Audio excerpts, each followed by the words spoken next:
Selamat datang di Universitas Tikubang Semarang.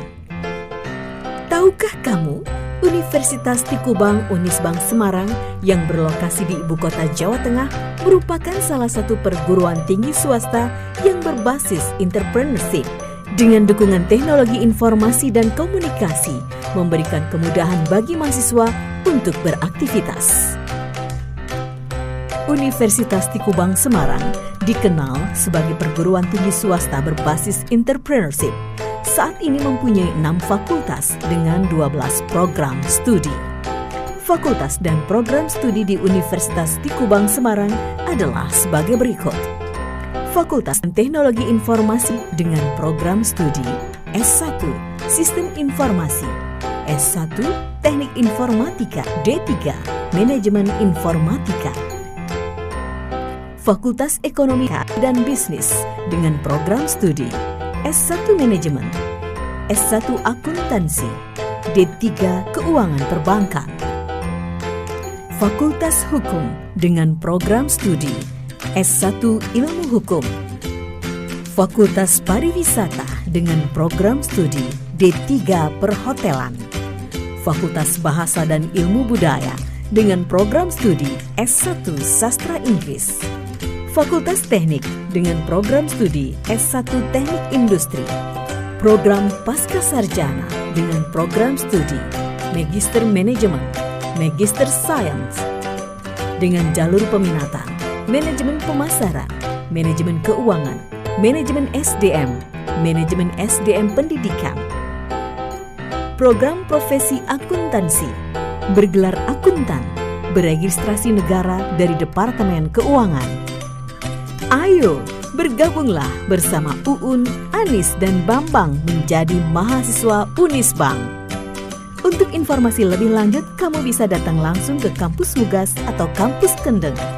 Kamu juga bisa mengakses website resmi Unisbank Semarang di www.unisbank.ac.id. Ayo, kuliah di Unisbank Semarang.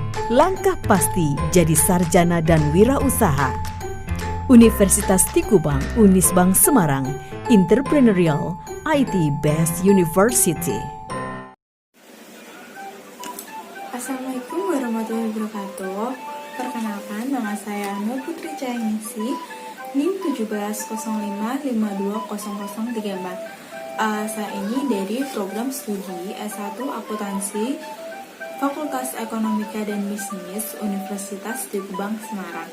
Di video sebelumnya saya telah menjelaskan atau memaparkan beberapa materi yang ada dalam mata kuliah audit investigatif. Nah, di video kali ini saya masih akan menjelaskan atau memaparkan materi yang ada dalam mata kuliah tersebut. Mata kuliah audit investigatif ini tuh dengan dosen yang terhormat Bapak Arif Himawan selaku dosen saya yang membimbing atau mengajar selama 1 semester ini.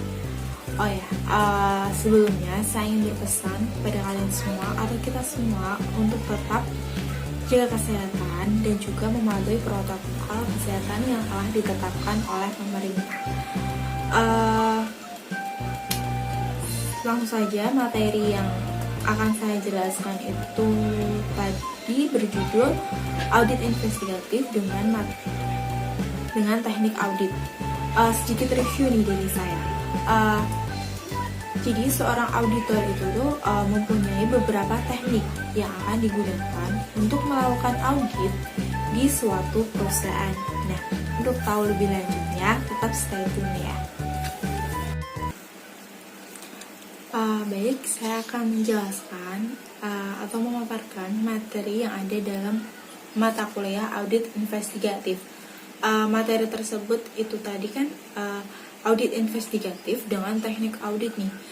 Sebelum kita ke materi lebih jelasnya, saya akan menjelaskan sedikit mengenai audit investigatif itu sendiri itu apa. Nah, audit investigatif itu tuh suatu proses pencari, menemukan, mengumpulkan, dan menganalisis serta mengevaluasi bukti-bukti secara sistematis oleh pihak yang kompeten atau independen untuk mengungkapkan fakta atau kejadian yang sebenarnya terjadi. Kejadian itu tuh misal kayak tindak korupsi. Audit investigatif itu menegaskan bahwa yang dilaksanakannya itu tuh adalah suatu audit. Nah, audit investigatif lebih dalam dan tidak jarang melebar ke audit atas hal-hal yang tidak disentuh atau tidak disentuh oleh opinion audit. Nah, audit investigatif itu tuh diarahkan kepada pembuktian yang ada atau tindakan seperti fraud, termasuk korupsi dan atau tindakan-tindakan lainnya yang melawan hukum. Nah, audit umum atau audit keuangan atau general audit atau independent audit.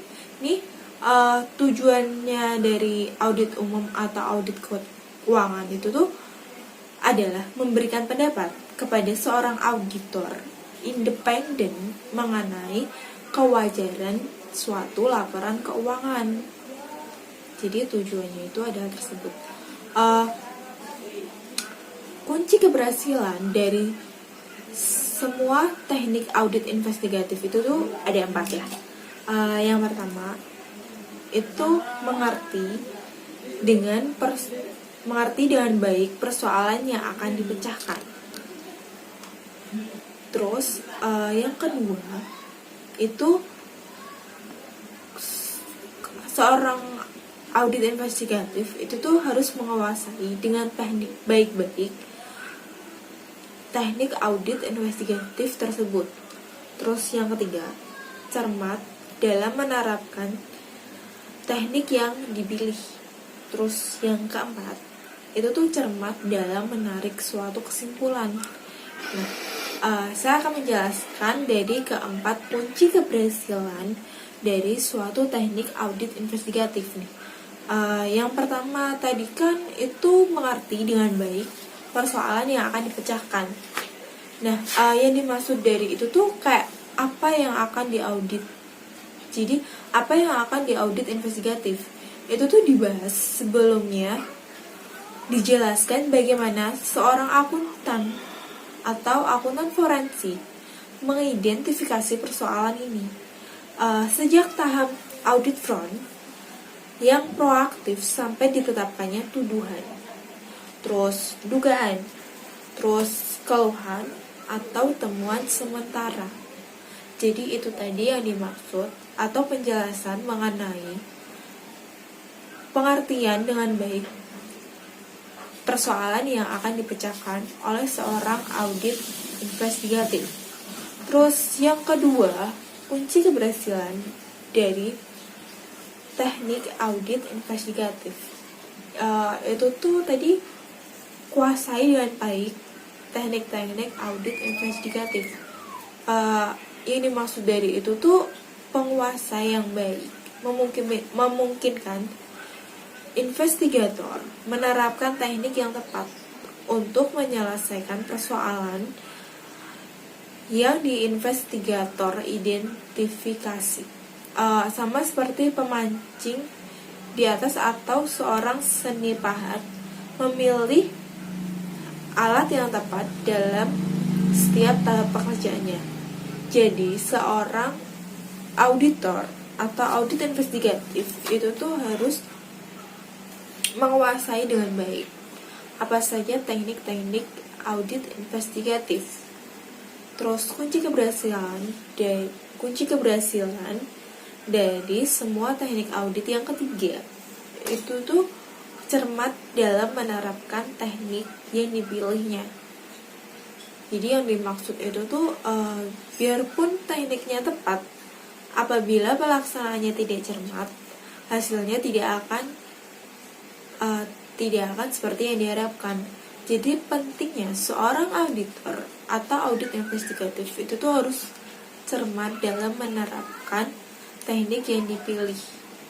Nah, jadi kan sebelum seorang auditor melakukan audit itu dia tuh harus menerapkan akan memilih tuh suatu teknik audit investigatif yang akan digunakan.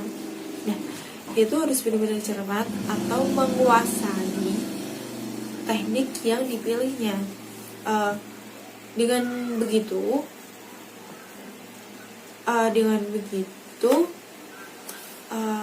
audit investigatif yang dilaksanakan itu akan berhasil.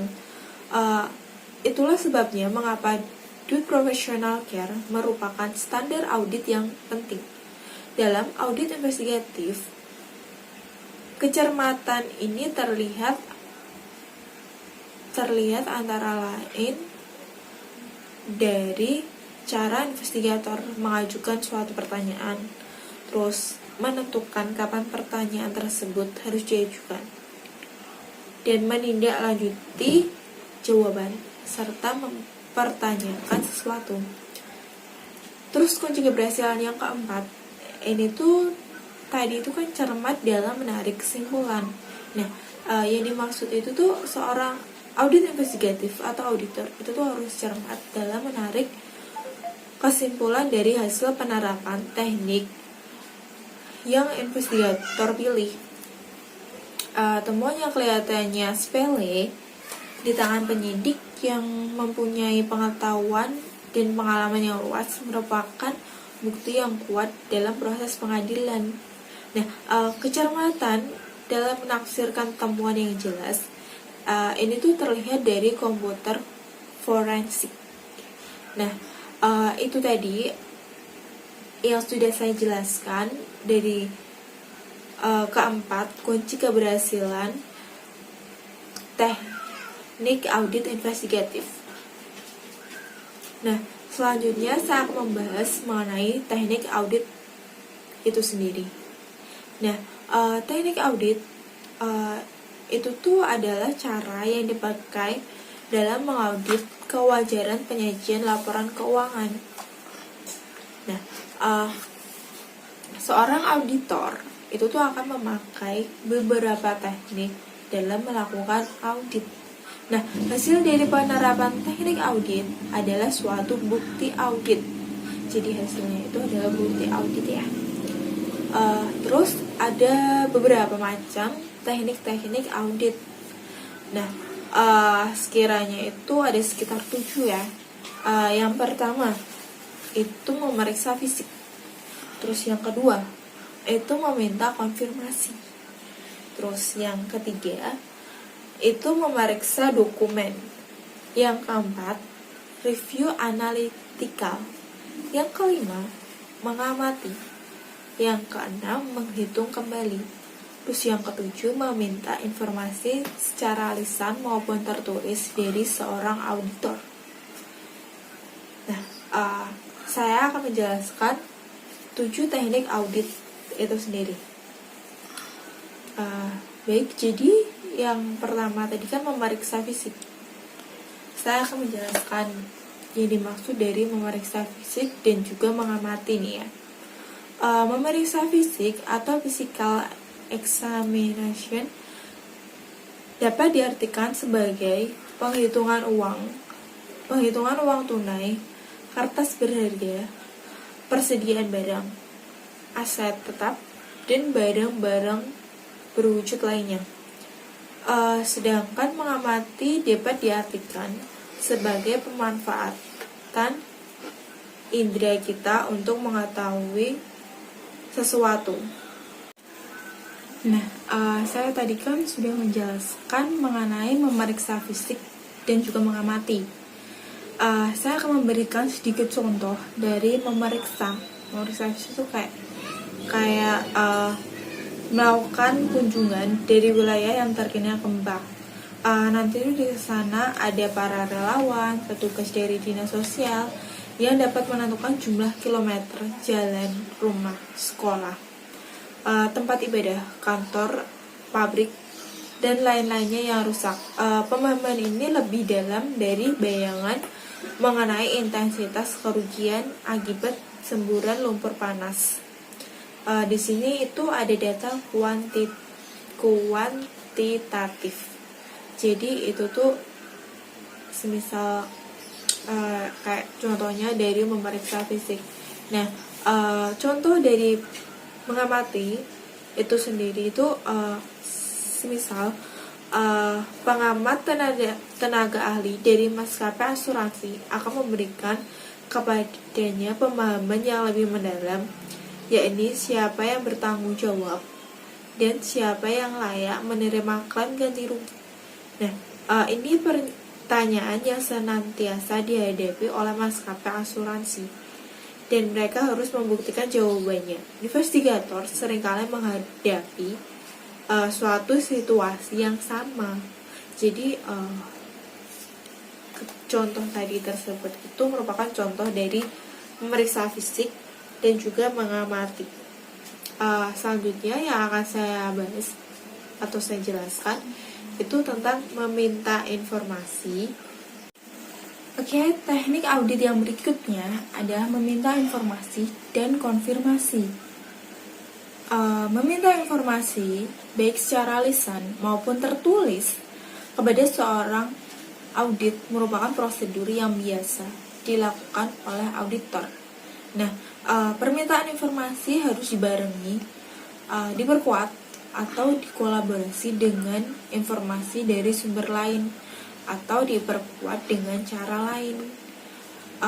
Kalau yang dimaksud dengan meminta konfirmasi adalah meminta pihak lain untuk menegaskan kebenaran atau ketidakbenaran suatu informasi. Jadi itu tadi penjelasan mengenai informasi dan konfirmasi. Terus teknik audit yang berikutnya adalah memeriksa dokumen. Teknik ini tidak memerlukan pembahasan khusus ya. Jadi tidak ada audit investigatif tanpa pemeriksaan dokumen. Hanya saja dengan kemajuan teknologi, definisi dokumen menjadi lebih luas, termasuk informasi yang dikelola, disimpan, atau didapatkan secara elektronis atau digital. Jadi memeriksa dokumen,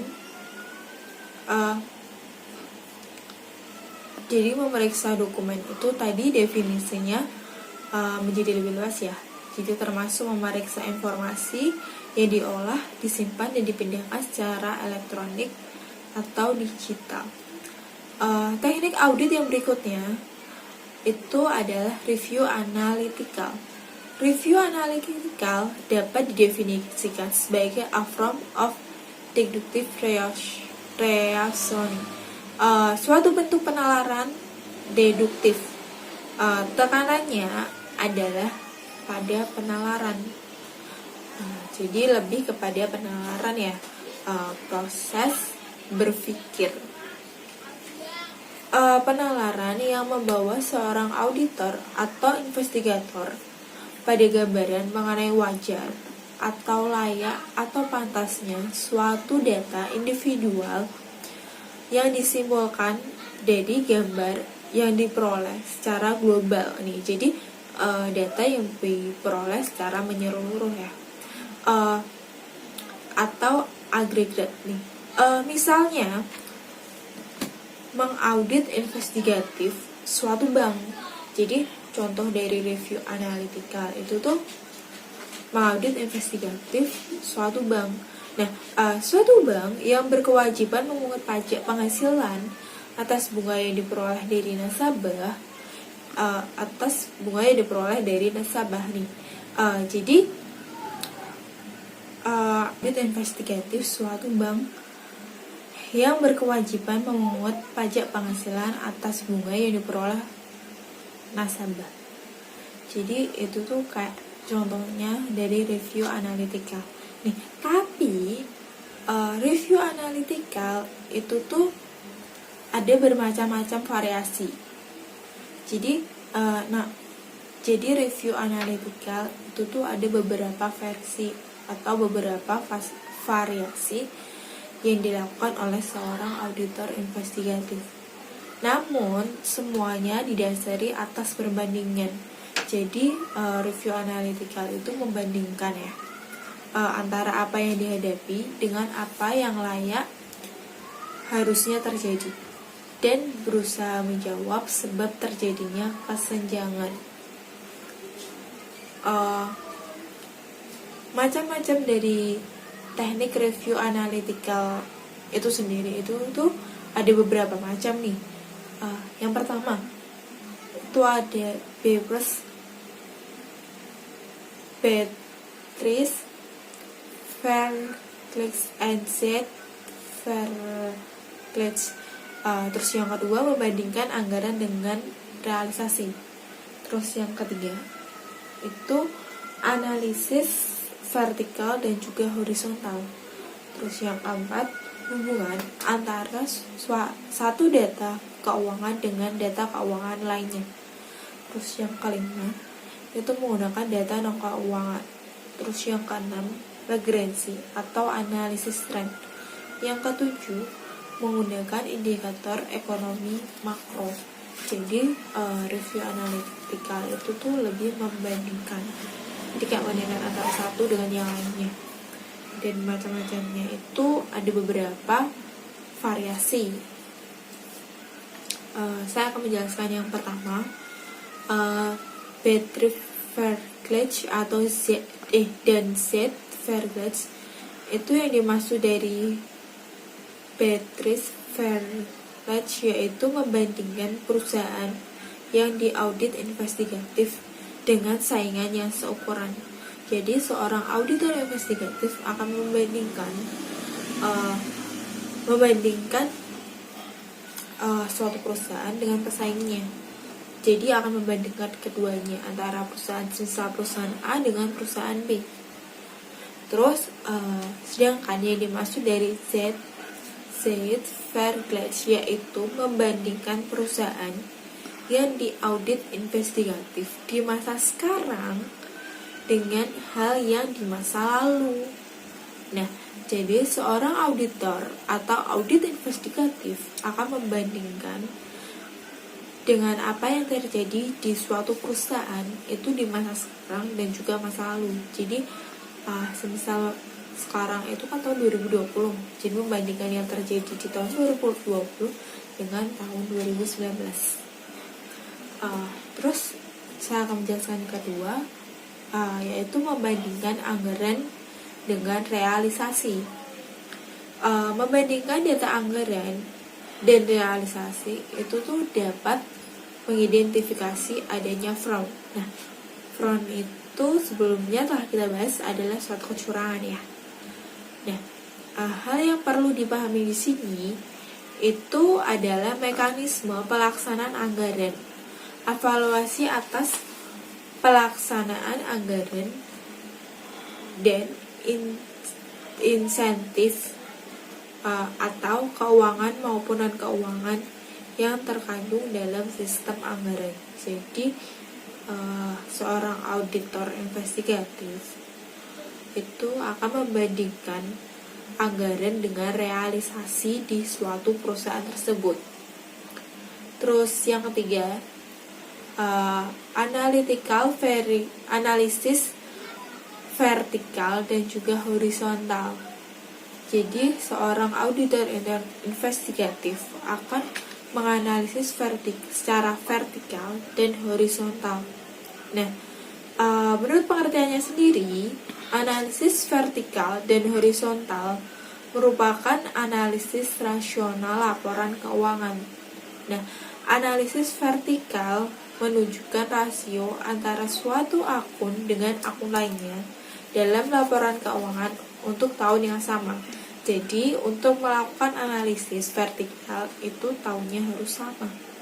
Terus contoh dari analisis vertikal dalam laporan laba rugi. Contohnya yang ada dalam laporan laba rugi itu kayak rasio antara harga pokok penjualan dengan penjualan. Jadi membandingkan rasio antara harga pokok penjualan dengan penjualan. Terus contoh yang berikutnya rasio antara laba kotor dengan penjualan. Jadi membandingkan rasio laba kotor dengan penjualan. Terus yang berikutnya rasio antara biaya penjualan dengan penjualan. Jadi membandingkan biaya penjualan dengan penjualannya. Terus yang berikutnya rasio antara biaya administratif dengan penjualan dan seterusnya. Jadi seorang audit investigatif itu membandingkan rasio antara biaya administrasi dengan penjualan dan seterusnya. Dengan penjualan dan masih banyak lagi kayaknya sebenarnya. Terus analisis ini disebut analisis vertikal karena angka-angka yang dibandingkan itu terletak secara letaknya itu secara vertikal dalam laporan keuangan. Terus yang dimaksud dari analisis horizontal itu menunjukkan perubahan suatu kenaikan atau penurunan dalam suatu akun untuk suatu tahun atau periode dibandingkan dengan tahun sebelumnya. Terus angka-angka untuk akun yang sama dari tahun sebelumnya atau tahun berikutnya dalam penyajian laporan keuangan itu tuh disajikan secara berdampingan. Jadi secara kayak sebelahan horizontal ya. Terus yang berikutnya hubungan antara satu data keuangan dengan data keuangan lainnya. Beberapa akun dalam suatu maupun beberapa laporan keuangan nih biasanya mempunyai keterkaitan yang dapat dimanfaatkan untuk review analitikal. Contoh angka penjualan dengan piutang dan data persediaan rata-rata. Terus angka penjualan dengan bonus bagian penjualan. Dan penghasilan bunga dengan saldo rata-rata bunga, dan contohnya masih banyak lagi ya. Jadi itu sedikit contoh dari hubungan antara satu data keuangan dengan data keuangan lainnya. Terus yang berikutnya dari variasi teknik review analitikal itu menggunakan data non-keuangan. Pola hubungan non-keuangan pun itu bisa bermacam-macam bentuknya. Jadi dalam bisnis perkebunan ada hubungan antara jumlah pupuk yang dipergunakan dalam hasil produksi atau panen, angka masukan maupun keluaran dinyatakan dalam satuan non-keuangan, seperti contohnya jumlah pupuk dan sawit. Karena di sini itu menggunakan data non keuangan ya, jadi seperti kayak persediaan lah, terus atau enggak ya sih lebih ke persediaan barang-barang yang ada di suatu perusahaan tersebut. Terus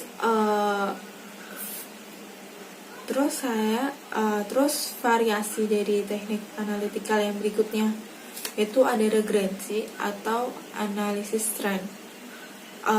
Dengan data historical yang memadai, review analitikal dapat menggunakan tren dan berbagai perangkat lunak yang mempermudahkan seorang audit investigatif atau auditor untuk menghitung, dan grafiknya itu tuh misalnya kayak perangkat lunak Deloitte yang itulah.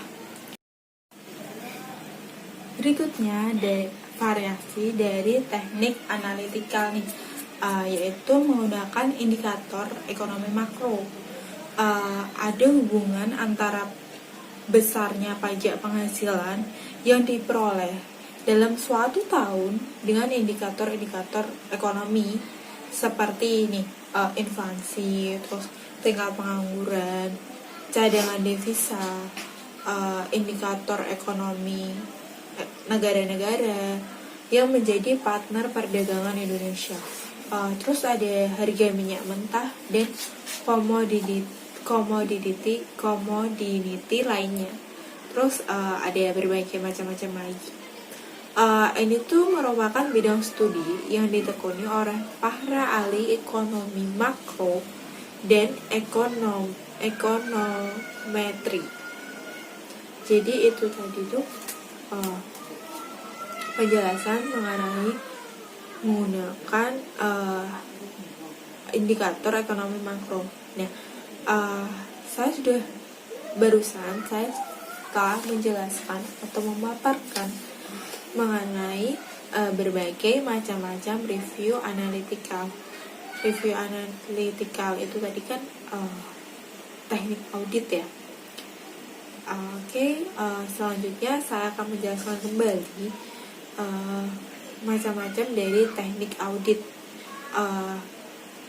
Tadi kan saya telah menjelaskan, yaitu tadi ada memeriksa fisik, meminta konfirmasi, memeriksa dokumen, review analytical, mengamati, menghitung kembali, meminta informasi lisan atau tertulis dari auditor. Nah, teknik audit yang terakhir yang akan saya jelaskan itu adalah menghitung kembali. Yang dimaksud dari menghitung kembali atau reperform tidak lain dari mengecek kebenaran perhitungan, kayak misal kali, bagi, tambah, kurang, dan lain sebagainya. Ini suatu prosedur yang lazim dalam audit. Jadi auditor itu sering melakukan ini saat mengaudit suatu perusahaan. Biasanya tugas ini diberikan kepada seseorang yang baru bekerja sebagai auditor. Nah, jadi kalau seorang auditor itu tuh kayak ada tingkatan-tingkatannya. Biasanya ada auditor junior sama auditor senior. Jadi biasanya diberikan pekerjaan menghitung kembali itu tuh adalah seorang auditor junior. Nah, jadi auditor junior itu yang berada di dalam kantor akuntan, jadi yang kerja di kantor akuntan ya. Contoh dari perhitungan kembali nih, contohnya itu dalam kasus penyelesaian kewajiban pemegang saham, Keputusan Menteri Keuangan nomor 151 MKM 01/2006 pada tanggal 16 Maret tahun 2006. Masyarakat penetapan jumlah kewajiban berdasarkan data terakhir.